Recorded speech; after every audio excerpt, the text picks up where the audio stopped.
এই দেশ আমাদের, এটাই আমাদের শেষ ঠিকানা। আমরা স্বাভাবিক এক্সিট চাচ্ছি, একটা নির্বাচন দিয়ে দায়িত্ব হস্তান্তর করে চাচ্ছি। আমরা তো নিজেরা সেফ এক্সিট চাচ্ছি না, অর্থাৎ আমি এই দেশেই থাকবো, স্বাভাবিক এক্সিট চাচ্ছি। আমরা দায়িত্ব বুঝিয়ে দিয়ে আমি আমার ঘরে থাকবো। আমি দায়িত্ব বুঝিয়ে না দিয়ে বিমানে করে পালিয়ে যাব, আমার তো সেকেন্ড হোম নাই, আমার তো বিদেশে বাড়ি নেই, দেশে শহরে আমার ঘর নাই, আমি ভাড়া করে থাকি, সাধারণ জীবনযাপন। দায়িত্ব নেওয়ার পরে যেদিন দায়িত্ব নিলাম 8ই আগস্ট, ক্যাবিনেট সেক্রেটারি আমাকে বললেন, স্যার আপনার জন্য একটা পতাকা সহ একটা গাড়ি আছে, আপনি বাসায় যান। আমি বললাম আমার তো বাসায় নাই, আমি তো সকালবেলা ফ্লাইটে আসছি। তো তিনি আমাকে বললেন, তাহলে এক কাজ করেন, আমি একটা রেস্ট হাউস আপনার ব্যবস্থা করে দিই। এই দেশ আমাদের, এটাই আমাদের শেষ ঠিকানা। আমরা স্বাভাবিক এক্সিট চাচ্ছি, একটা নির্বাচন দিয়ে দায়িত্ব হস্তান্তর করে চাচ্ছি।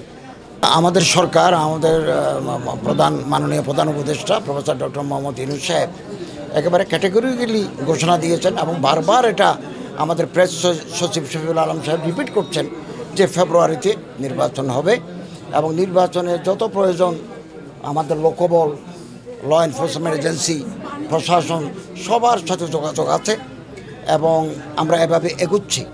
প্রতীকও প্রায় বরাদ্দ, পুরনো যারা দল আছে নতুন দলদের সাথে আলোচনা হচ্ছে, আমাদের প্রস্তুতি 100 ভাগ।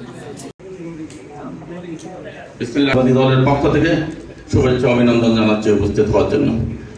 প্রিয় উপস্থিত এখানে টেনে আনে, এটা আমরা এই ব্যাপারে আমরা একটা সবাই সকল সম্প্রদায়ের নেতৃবৃন্দরা যদি আমরা, তার জন্য আমি বক্তব্য দীর্ঘায়িত করবো না। সকলকে ধন্যবাদ জানিয়ে সকলকে সুস্বাস্থ্য দীর্ঘায়ু কামনা করে তাদের বসবাস বিভিন্ন জেলা থেকে আগত নেতৃবৃন্দের মানুষজনের বসবাস, তাই আমরা চাচ্ছি সম্মানিত প্রধান অতিথি গণপ্রজাতন্ত্রী বাংলাদেশ সরকারের হামলা হবে, বিশৃঙ্খলা হবে, সংঘাত হবে, তখন বিদেশি পত্রিকায় বলবে এবছর বাংলাদেশে দুর্গাপূজা হতে পারে না। এরকম একটা পরিস্থিতি সৃষ্টি করার জন্য করেছে, আমাকে ছুটে যেতে হয়েছে মন্দিরে মন্দিরে। এবং বিভিন্ন সম্প্রদায় থেকে বিভিন্ন ধর্মীয় গোষ্ঠী করার ক্ষেত্রে কম্পিটিশন করব, মন্দ কাজ করার ক্ষেত্রে কম্পিটিশন করব না। এটা আমি এই কারণে বললাম, যারা এখানে উপস্থিত আছেন এটা কখনো চায় না। তাদের টার্গেট হচ্ছে সেভেন সিস্টারকে নিয়ে পার্বত্য। আমরা আপনাদের সাথে কাজ করছি সরকারের দায়িত্ব নিয়ে। যখন এই জেলায় কোনো জটিলতা তৈরি হয়, কোনো অস্থিতিশীল হবে না। এই ব্যাপারে আমাদের ধর্মীয় নেতৃবৃন্দরা অত্যন্ত সজাগ।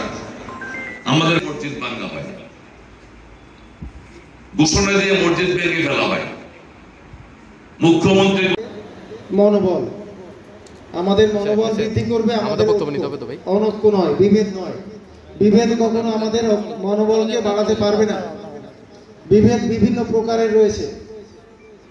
ঢাকা বিশ্ববিদ্যালয়ের মতো 100 বছরের ইতিহাস আপনি বের করেন, সেখানে মিনিমাম 3 থেকে 400 খুন হয়েছে। হেফাজত ইসলামের শপথ দেখেছি হাটাজারি মাদ্রাসার পাশে, আপনি যখন যাবেন হাটাজারি, আমাদের বাংলাদেশের